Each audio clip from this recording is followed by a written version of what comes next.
para tamu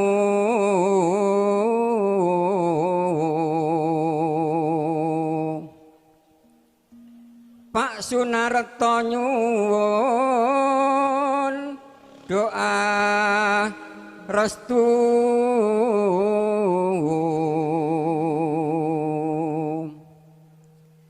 kangge ingkang putra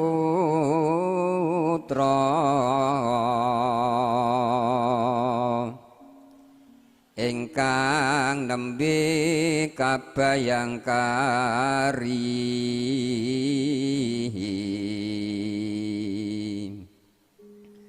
muga-muga tansah manggih bagya mulya. Ayo. Mbok sembrono kowe. Sembrono kowe bahaya lho kowe.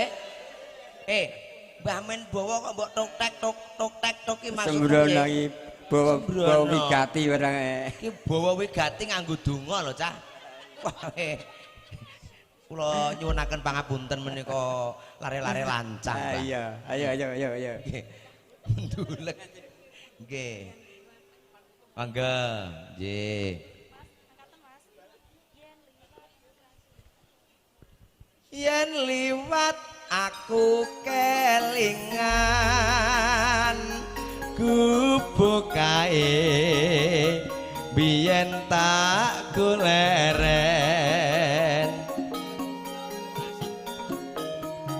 ning cagak ngebak tulisan warna abang tandha isih prawan jenenge gubuk asmara. dan selamat siang Pak Ipi. Nyanyi dulu nanti ya. Oke.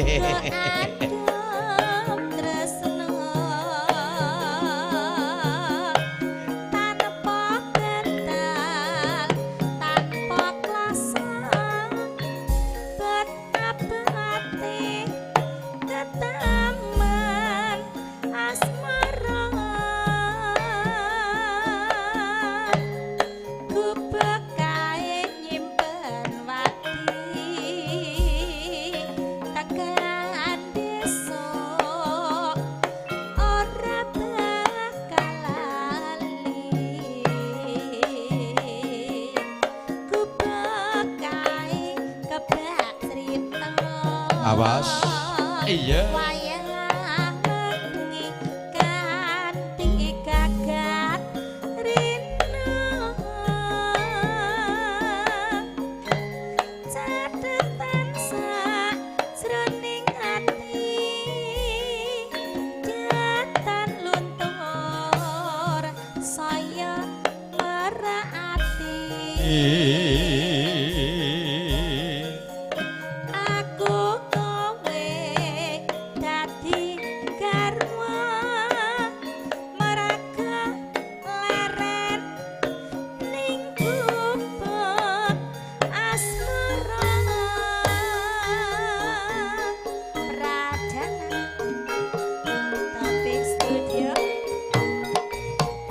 Iya.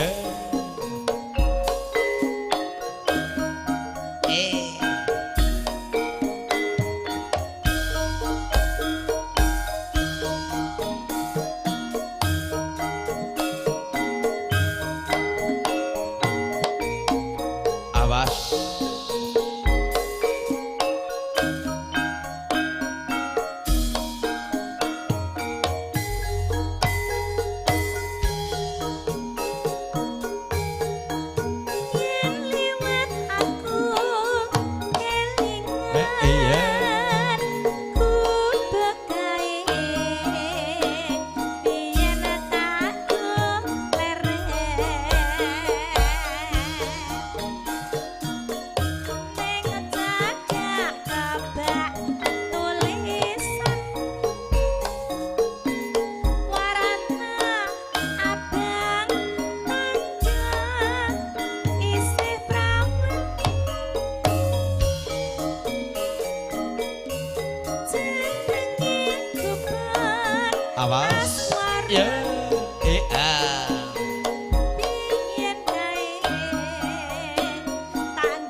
Mbah Min ki kok ora tanggung jawab to? Sapa?